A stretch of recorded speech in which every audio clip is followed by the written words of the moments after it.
Hello guys, कैसे हैं सब दोस्त। उम्मीद करते हैं सारे बढ़िया होंगे, फिट फाट होंगे, मज़े में होंगे। लें जी गाइस, आज आपके लिए जो वीडियो लेके आए हैं ना, बड़ा इंटरेस्टिंग वीडियो होने वाला है जी।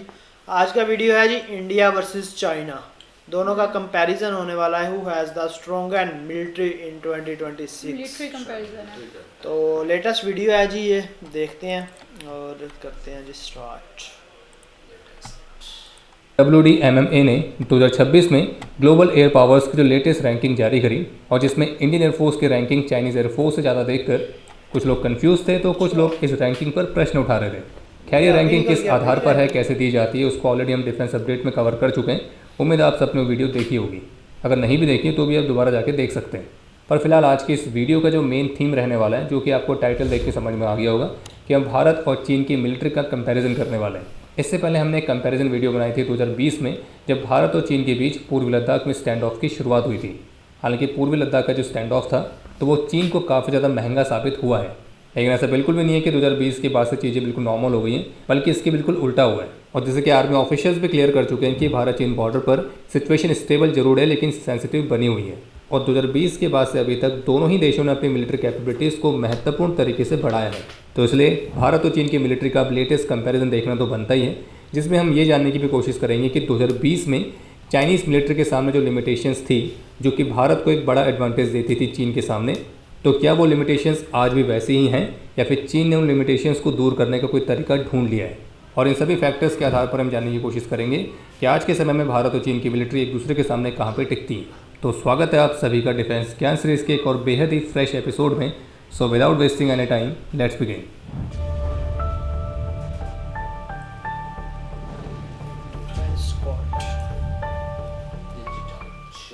सबसे पहले बात करते हैं रॉ नंबर्स की। चीन का जो 2026 के लिए ऑफिशियल डिफेंस बजट है वो है लगभग 1.9 ट्रिलियन युआन और डॉलर्स में लगभग 275 बिलियन डॉलर्स, और जो कि उनकी पिछले साल के बजट के कंपैरिजन में लगभग 7% ज़्यादा है। जबकि भारत का 2026-27 के लिए जो डिफेंस बजट है वो है 7.85 लाख करोड़ रुपीज़। बाकी डॉलर के एग्जैक्ट एक्सचेंज रेट के फ्लक्चुएशंस के आधार पर ये होगा लगभग 85 बिलियन डॉलर से 94 बिलियन डॉलर्स के बीच में। और पिछले साल के कंपैरिजन में इस साल भारत के डिफेंस बजट में 15% तक की बढ़ोतरी देखी गई है। यानी कि बात सीधी सी है कि चीन अभी भी डिफेंस पर भारत से 3 से 3.5 गुना ज़्यादा पैसा खर्च कर रहा है, लेकिन भारत भी इस गैप को क्लोज करने की कोशिश काफ़ी तेज़ी से कर रहा है, जो कि इन दोनों ही देशों के करंट और प्रीवियस ईयर के बजट के कंपैरिजन से साफ दिखता है। अब अगर बात करें मैन पावर और मिलिट्री हार्डवेयर की, तो उससे पहले आपको सूचित कर दें कि ये जो डेटा है ये हमने ग्लोबल फायर पावर इंडेक्स से लिया हुआ है। और उसी के मुताबिक भारत की मिलिट्री के पास है लगभग 1.4 million active troops, 1 million reserve troops और 2.5 मिलियन पैरामिलिट्री ट्रूप्स। जबकि चीन के पास है 2 मिलियन एक्टिव ट्रूप्स, 5,10,000 के आसपास रिजर्व ट्रूप्स और 6,25,000 के आसपास पैरामिलिट्री ट्रूप्स।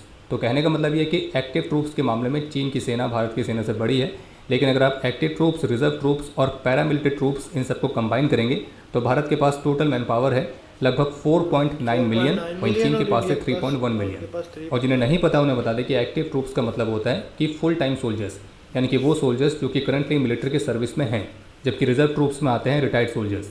और विशेष रूप से भारत में जब सोल्जर्स लगभग 15 to 17 ईयर्स की सर्विस के बाद रिटायर होते हैं तो वो कुछ वर्षों तक आमतौर पर रिजर्व लायबिलिटी को कैरी करते हैं, यानी कि नेशनल इमरजेंसी में भारत सरकार उनको बुला सकती है क्योंकि वो ऑलरेडी ट्रेंड हैं और उनकी ट्रेनिंग जीरो से शुरू करने की ज़रूरत नहीं पड़ेगी। यानी कि आप रिजर्व ट्रूप्स को एक्स एम्प्लॉयज़ की तरह ले सकते हैं जिन्होंने एक कॉन्ट्रैक्ट साइन कर रखा और ये कहा है कि अगर क्राइसिस में हमारी ज़रूरत पड़ेगी तो हम वापस आ जाएंगे। लेकिन रिजर्व ट्रूप्स को लेकर दो प्रैक्टिकल पॉइंट आपको समझने होंगे। पहला ये कि रिजर्व को आप तुरंत ही यूज़ नहीं कर सकते, क्योंकि ऑब्वियसली पहले आपको ये देखना पड़ेगा कौन मेडिकली फिट है, कौन नहीं है, उनको रीइक्विप करना, रिफ्रेश करना, उनको मूव कराना, इसमें कई सप्ताह से कई महीनों तक का समय लग जाता है। और इसी वजह से किसी शॉर्ट वॉर वाले सिनेरियो में अधिकतर एक्टिव ट्रूप्स ही हमेशा शामिल रहते हैं। रिजर्व ट्रूप्स को आप तभी बुलाएंगे जब आप एक बहुत लंबे वॉर में फंस गए। और दूसरा ये कि रिजर्व ट्रूप्स की जो क्वालिटी है वो अलग अलग कंट्रीज़ के हिसाब से वैरी करती है। बाकी पैरामिलिट्री में भारत की जैसे BSF, CRPF, ITBP, तो इस तरह की फोर्सेस के ट्रूप्स आते हैं। तो ये तो होगी मैन पावर की बात, और इसकी भी क्या क्या चैलेंजेस हैं, क्या क्या एडवांटेजेस हैं, तो हम आगे इसी वीडियो में कवर करेंगे। तो अब आ रही है मिलिट्री हार्डवेयर की। तो हार्डवेयर नंबर्स में चीन निश्चित रूप से भारत से बहुत आगे दिखता है। जैसे कि बैटल टैंक्स के मामले में चीन के पास है लगभग 5800, भारत के पास है 3900। एयरक्राफ्ट के मामले में चीन के पास है लगभग 3529 एयरक्राफ्ट, जिनमें से 2000 के आसपास तो कॉम्बैट जेट्स हैं। भारत के पास है अराउंड 2200 एयरक्राफ्ट, जिसमें से लगभग 500 to 600 मॉडर्न फाइटर्स हैं। अगर बात करें नेवी की तो चाइनीज़ नेवी अभी वर्तमान समय में यूएस नेवी से भी बड़ी है और नंबर ऑफ हल्स के मामले में दुनिया की सबसे बड़ी नेवी है। और चाइनीज़ नेवी की फ्लीट स्ट्रेंथ है 841 की, जिसमें 3 एयरक्राफ्ट कैरियर्स भी हैं, जबकि भारतीय नौसेना की फ्लीट स्ट्रेंथ है 343 की, जिसमें 2 एयरक्राफ्ट कैरियर्स भी हैं। यानी कि क्वांटिटी के मामले में यहाँ पे चीन के पास 3x प्लस एडवांटेज है। तो इसलिए अगर आप केवल नंबर्स को ही देखेंगे तो निश्चित रूप से चीन आपको आगे ही दिखेगा। लेकिन एक फैक्ट ये है कि जो मॉडर्न वॉर होता है वो सिर्फ नंबर्स का गेम है ही नहीं, और विशेष रूप से जब बात हो रही हो हिमालय जैसे हाई ऑल्टीट्यूड बैटलफील्ड या फिर इंडियन ओशन रीजन की। और अगर मॉडर्न वॉरफेयर केवल नंबर्स के सहारे जीता जा रहा होता तो आप समझ ही सकते हैं कि रशिया यूक्रेन के साथ इतने वर्षों तक फंसे नहीं रहता, और न ही यूएस ईरान के साथ, जो अभी भी सही से बाहर नहीं निकल पाया है। बाकी अगर बात करें दोनों देशों के न्यूक्लियर पोस्चर की, तो 2026 में कुछ ऐसा हुआ है जो कि आज से पहले कभी भी नहीं हुआ था। सिप्री की रिपोर्ट से कन्फर्म हुआ कि भारत और चीन इन दोनों ने ही अब अपने न्यूक्लियर वॉरहेड्स को डिप्लॉयड कंडीशन में भी रखना शुरू कर दिया है। हालांकि डिप्लॉयड न्यूक्लियर वॉरहेड्स वाले नेशंस की लिस्ट में चीन का नाम 2025 में ही आ गया था, और 2025 में चीन के पास 24 डिप्लॉयड वॉरहेड्स थे, जो कि 2026 में बढ़कर 34 तक हो गए। लेकिन सिप्री की जो लेटेस्ट रिपोर्ट थी 2026 वाली, तो उससे ये भी सामने आया कि अब भारत ने भी अपने 12 न्यूक्लियर वॉरहेड्स को डिप्लॉय करके रखा हुआ है, और पहली बार था जब पीस टाइम के दौरान भारत ने अपने न्यूक्लियर पोस्चर को बदला है। बाकी चीन के न्यूक्लियर वॉरहेड्स का जो टोटल स्टॉक पाइल है वो भारत से महत्वपूर्ण तरीके से बड़ा है, जिसमें टोटल 620 वॉरहेड्स हैं, जबकि भारत के न्यूक्लियर स्टॉक पाइल में टोटल 190 वॉरहेड्स हैं। पर दो महत्वपूर्ण चीज़ें जो यहाँ पे गेम को बदलती हैं, पहला ये कि भारत का पोस्चर जो कि अधिकतर समय एक रिसेस्ड वॉरहेड का था, लेकिन अब लिमिटेड और एक रियल डिप्लॉयड कैपेबिलिटी में एग्जिस्ट करता है। वहीं जो चीन है वो अपनी न्यूक्लियर फोर्स को अमेरिका को काउंटर करने के लिए एक्सपेंड कर रहा है, लेकिन भारत के थिएटर में भी अपने एयरस्ट्रेन की प्रेजेंस को बढ़ा रहा है, जो कि चाइनीज़ प्लानर्स को 2 फ्रंट न्यूक्लियर रिस्क के लिए सोचने पर मजबूर करता है। तो सिंपल टर्म्स में कहने का मतलब ये है कि कोई भी लार्ज स्केल भारत चीन का कन्वेंशनल वॉर अब एक न्यूक्लियर शेडो के अंदर ही होगा, और इसलिए क्लियर विक्ट्री की जगह दोनों साइड का मेन ऑब्जेक्टिव होगा डिफीट को अवॉइड करना और एस्केलेशन को बढ़ने से रोकना। तो ये हो गए सारे महत्वपूर्ण नंबर्स की बात। और जैसे कि हमने आपको कहा कि जो मॉडर्न वॉरफेयर है वो केवल नंबर्स का गेम है ही नहीं, और इसको समझने के लिए हमको कुछ रियलिस्टिक सिनेरियोज और कुछ चैलेंजेस को समझना होगा, जो कि भारत और चीन दोनों के अपने अपने। तो इसलिए सबसे पहले एक मिथ तोड़ते हैं कि जिस तरह के वॉर हम भारत और चीन के बीच इमेजिन करते हैं, तो एक्चुअल में क्या वो वैसा ही होगा या फिर अलग होगा। क्योंकि जब लोग भारत वर्सेस चाइना कहते हैं तो वो अक्सर चीन की पूरी मिलिट्री को गिनते हैं, 20 लाख से ऊपर ट्रूप्स, दुनिया की सबसे बड़ी नेवी, कई हज़ारों मिसाइल्स, ड्रोन्स, एयरक्राफ्ट। लेकिन हमारे ओपिनियन में भारत और चीन के बीच एक फुल स्पेक्ट्रम वॉर होने की संभावना बेहद ही कम है। जो सबसे अधिक संभावना है वो है एक लिमिटेड हाई ऑल्टीट्यूड वॉर की, दुनिया के सबसे ऊंचे सबसे मुश्किल टेरेन में, और यहाँ चीन की पूरी ताकत लड़ ही नहीं सकती है। तो हार्वर्ड के बेलफेयर सेंटर की स्टडी के मुताबिक इसके पास कुल मिलाकर 2 से 2.3 लाख के आसपास ग्राउंड ट्रूप्स हैं, जिसमें वेस्टर्न थिएटर कमांड, तिब्बत और शिंगजियांग मिलिट्री डिस्ट्रिक्ट्स, इन सबको मिलाया गया है। और सुनने में ये भारत के डिप्लॉयमेंट के बराबर लगती है, लेकिन यही स्टडी जिसे फ्रैंक ओ डोनाल्ड और अलेक्जेंडर वोल्फ्रास ने लिखा है, तो वो साफ कहती है कि भारत के साथ वॉर की स्थिति में भी इन फोर्सेस का एक बड़ा हिस्सा उपलब्ध नहीं होगा, क्योंकि उन्हें या तो रूस से जुड़े हुए कामों के लिए या फिर शिंगजियांग और तिब्बत में विद्रोह को दबाने के लिए रिजर्व रखा जाएगा। और जबकि बाकी वेस्टर्न थिएटर कमांड की जो ग्रुप आर्मीज़ है वो चीन के अंदरूनी हिस्सों में बैठी हुई है। इसके विपरीत भारत के जो सैनिक हैं वो पहले से बॉर्डर पर तैनात हैं और एक ही मिशन के साथ चाइना डिफेंस। इसके बाद आते हैं ज्योग्राफी वाली समस्या पर, जो कि भारत के फेवर में अभी भी ज़्यादा है। चीन के एयरबेसिस तिब्बत के प्लेटो पर है और 4000 मीटर से ऊपर, और यहाँ पे फिजिक्स काम करती है, प्रोपेगेंडा नहीं। और इतनी ऊंचाई पर पतली हवा की वजह से जो चाइनीज़ फाइटर जेट्स हैं वो फुली पेलोड और फुल फ्यूल के साथ उड़ ही नहीं सकते, यानी कि उनको आधे पेलोड और आधे फ्यूल के साथ ही उड़ान भरनी होगी। और इसके विपरीत जो भारत के एयरबेसिस हैं, तेजपुर, छबुआ, हासीमारा, ये मैदानी इलाकों में हैं और कम ऑल्टीट्यूड पर हैं, और यहाँ से रफाल और Su-30 MKI फुल लोड के साथ उड़ान भर सकते हैं। तो इसलिए बॉर्डर के इस थिएटर में भारत के पास ज़्यादा यूजेबल फाइटर्स हैं, जबकि बेलफेयर स्टडी के मुताबिक चीन के इस रीजन में लगभग 157 फाइटर्स हैं। वहीं भारत अपनी 3 चाइना फेसिंग कमांड से लगभग 270 फाइटर्स और 68 ग्राउंड अटैक एयरक्राफ्ट को ला सकता है। पर यहाँ पे एक बड़ा प्रश्न ये है कि चीन की ये जो लिमिटेशन है, जो कि 2020 में थी, तो क्या तब से लेकर अभी तक चीन ने इस लिमिटेशन को दूर करने की कोशिश नहीं करी है? तो इसका आंसर बिल्कुल स्पष्ट है कि कोशिश ज़रूर करी है, और ये डिपेंड करता है कि यहाँ पे किस तरह की लिमिटेशंस की हम बात कर रहे हैं। क्या वो लिमिटेशन फिजिक्स की वजह से है, क्या इंजीनियरिंग की वजह से है, क्या ज्योग्राफी की वजह से है? ये बहुत ऑब्वियस है कि जो लिमिटेशंस फिजिक्स और फिजियोलॉजी की वजह से है तो वो परमानेंट है और चीन उनको रिमूव नहीं कर सकता है। और 4000 मीटर की ऊंचाई पर पतली हवा वो एक प्रॉब्लम है जो हमेशा रहेगी। और जो भी एयरक्राफ्ट तिब्बतन रनवे से उड़ान भरेगा उसे मजबूरी में कम पेलोड और कम फ्यूल के साथ ही उड़ान भरनी पड़ेगी। हालांकि लंबे रनवेज और ज़्यादा बेहतर इंजन इस वाली प्रॉब्लम को थोड़ा बहुत कहीं ना कहीं मैनेज कर सकते हैं, लेकिन वो उसको हमेशा के लिए मिटा तो नहीं सकते। इसी तरह से अगर बात करें ह्यूमन फिजियोलॉजी की, तो जो चाइनीज़ PLA सोल्जर्स हैं जो कि लो लैंड चाइना से आते हैं, तो उनको कई सप्ताह का समय लगता है इस हाई ऑल्टीट्यूड के इन्वायरमेंट के हिसाब से अपने आप को ढालने में, और 4000 मीटर की ऊंचाई पर ऑल्टीट्यूड सिकनेस की वजह से हायर कैजुअलिटी रेट्स और कॉम्बैट परफॉर्मेंस का कम होना, तो ये भी फिक्स है। चाइना ने भले ही ऑक्सीजन एनरिच बैरक्स बनाए हैं, ट्रूप्स को वो रोटेट करता है, लेकिन इस समस्या को थोड़ा बहुत कम करने का उपाय जरूर है, पर ये उसका पक्का इलाज तो नहीं है। वहीं इसके विपरीत इंडियन ट्रूप्स, पूर्वी लद्दाख की गोरखा अरुणाचल यूनिट्स, ऐसे सोल्जर्स जो कि हाई ऑल्टीट्यूड वॉरफेयर के लिए स्पेशली ट्रेंड हैं, दुनिया के हाईएस्ट बैटलफील्ड को ऑपरेट करने का एक्सपीरियंस है और कई दशकों से इस ऊंचाई वाले इलाके पर जमे हुए हैं। और इस बात से कोई इनकार नहीं कर सकता है कि हाई ऑल्टीट्यूड की लड़ाई में अगर बात सिर्फ इन्फेंट्री की लड़ाई की हो रही है तो भारत की मिलिट्री के पास एक बड़ा एडवांटेज हमेशा रहेगा। और इतना ही नहीं बल्कि पहाड़ी इलाकों में ज्योग्राफी भी भारत के फेवर में ज़्यादा है, क्योंकि भारत के एयरबेसिस LAC से कुछ ही मिनट्स की दूरी पर लो ऑल्टीट्यूड पर हैं और फुल पेलोड के साथ उड़ान भर सकते हैं। लेकिन इस भूगोल वाली कमजोरी को बाईपास करने के लिए चीन के पास है रॉकेट फोर्स, जिसमें कई हज़ारों कन्वेंशनल बैलिस्टिक और क्रूज मिसाइल्स हैं जो कि तिब्बत से उड़े बिना ही भारत के एयरबेसिस पर हमला कर सकती हैं। और S-6 के बॉम्बर अपनी क्रूज मिसाइल्स भारत के एयर डिफेंस दायरे से बाहर से दाग सकता है।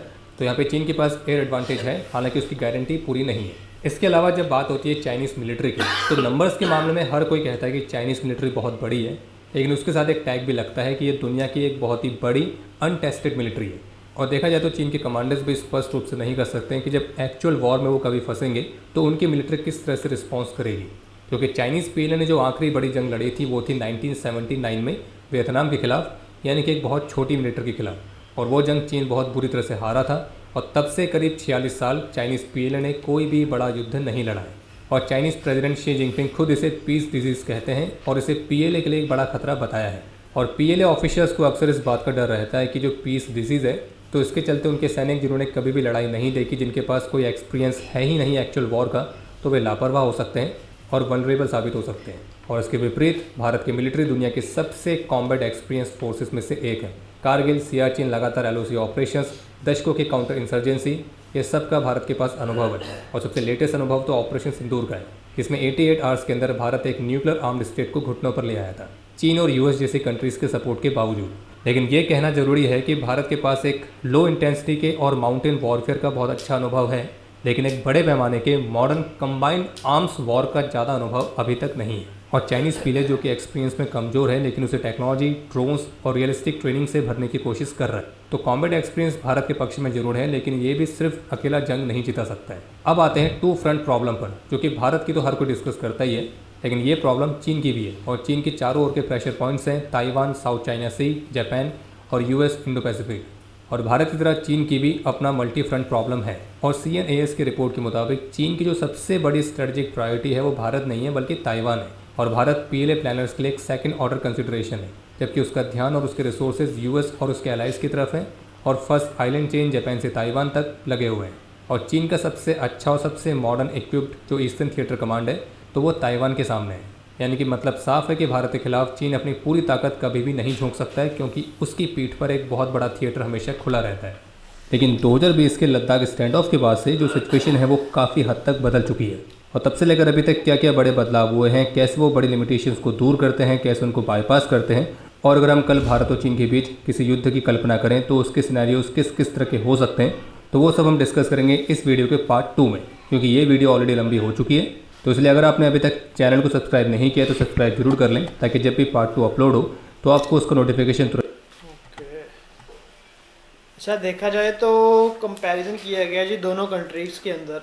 देखा जाए तो मिलिट्री में चाइना जो है ना, चाइना भाई नंबर मतलब दूसरे पे आता है, देखा जाए दूसरे तीसरे पे आता है। लेकिन इंडिया भी जो है ना, इंडिया भी भाई कब पीछे नहीं रह रहा, बहुत सारी चीज़ों में जो है वो इंडिया चाइना से आगे निकल रहा है। अच्छा, आबादी के लिहाज से इंडिया बड़ा है या चाइना?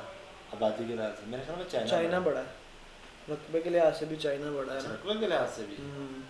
लेकिन ये है कि इंडिया देख लें यार, स्टेप बाय स्टेप जो है ना ऊपर आ रहा है, मतलब काफ़ी सारी कंट्रीज़ को बीट किया है। और पाकिस्तान की बात करें तो पाकिस्तान तो अब टॉप 10 के अंदर भी नहीं रहा। Top 10 नहीं पहले टॉप 10 के अंदर आ रहा था, लेकिन अब तो 14वें 15वें नंबर पे चला गया। पहले तो मिलिट्री में पाकिस्तान था, लेकिन अब अच्छा, उन्होंने लगाना छोड़ दिया है। वो कह रही है कि इंडिया जो है ना वो अपना बजट बढ़ा रहा है, आए साल जो है ना वो हर उनका साल बजट बढ़ा बढ़ा रहा है। लेकिन जो चाइना का बजट है ना वो तो बहुत हैवी है, वो बहुत ज़्यादा मतलब वो बहुत बजट इसके ऊपर करते हैं खर्च करते हैं। इसीलिए जाहिर सी ना- बात है, वो जितना आप उसके ऊपर एक्सपेंस करेंगे, खर्चा करेंगे, जिस चीज़ें लेंगे तो उतना आप स्ट्रॉन्ग होंगे, आपकी यार मिलिट्री स्ट्रॉन्ग होगी। देखिए आप इंडिया का तकरीबन कोई ना कोई जंग में रहता है, ठीक हो गया, लेकिन चाइना का ये है कि वो 1979 से लेकर अब तक उन्होंने कोई हाँ, भी जंग का वो हिस्सा ही किसी नहीं जंग- नहीं आया, हाँ। हालांकि ये एक्ट भी भी बहुत तक बड़ी उनके चीज़ पास है। है, हाँ। लेकिन ये है कि वो किसी वॉर में किसी war में, पार्टिसिपेट नहीं हाँ। करते, किसी भी हिस्सा नहीं करते, वो सुकून से साइड पे रहते हैं, वो किस बिल्कुल। चीज में इंटरफेयर नहीं करते ना इस तरह उनके के। जो हालांकि देखा जाए तो उनके पास सबसे ज्यादा वो है ये मिलिट्री पावर मिलिट्री है। पावर उनके पास सबसे ज्यादा है, लेकिन फिर लेकिन भी वो जो है अमन- वो एक अमन है, पीस वाला मुल्क है वो ना, इसलिए तो वो तरक्की जंग पे के है। साथ से दूर रहता है। मेरे ख्याल में चाइना छठे नंबर पर उन्होंने स्टार में बताया है, इंडिया छठे पे आ गया और चाइना 7वें पे चला गया, जो इन्होंने मतलब शुरू में उन्होंने वीडियो में बताया गया ना उसके हिसाब वो से। एक आधी चीज में, हर चीज में नहीं। हाँ। चाइना नहीं, वैसे- चाइना को बीट करना तो भी में मुश्किल चाइना है, मेरे ये ख्याल नहीं कि दूसरे नंबर पे इतनी है जल्दी ना? चाइना वो को बीट पता नहीं कर क्या देंगे। उन्होंने बताया था, कोई ऐसा पता नहीं नाम लेके बता रहे थे, उसमें इंडिया आगे था और चाइना पीछे था, बाकी ओवरऑल जो है वो चाइना चाइना आगे। आगे। लेकिन देखा जाए तो इंडिया भी भाई पीछे नहीं रहा। हाँ, अब इंडिया भी काफी बहुत ज्यादा अपने आप ज़्यादा को improve डेवलप कर किया रहा है, इंडिया अपने ने। आप को बजट लगा रहा है अपना। और यार होना भी चाहिए, मतलब आपकी जो मतलब मुल्क की जो हिफाजत है ना वो सबसे पहले है, बिल्कुल जी। ठीक है, बाकी काम जो है वो बाद में। चलें जी गाइस, काफ़ी इंटरेस्टिंग वीडियो था, कैसा लगा आपको कमेंट सेक्शन में लाजमी बताइएगा। मिलते हैं आपसे अगली वीडियो में, रखें बहुत सारा ख्याल, गुड बाय। अल्लाह हाफिज़।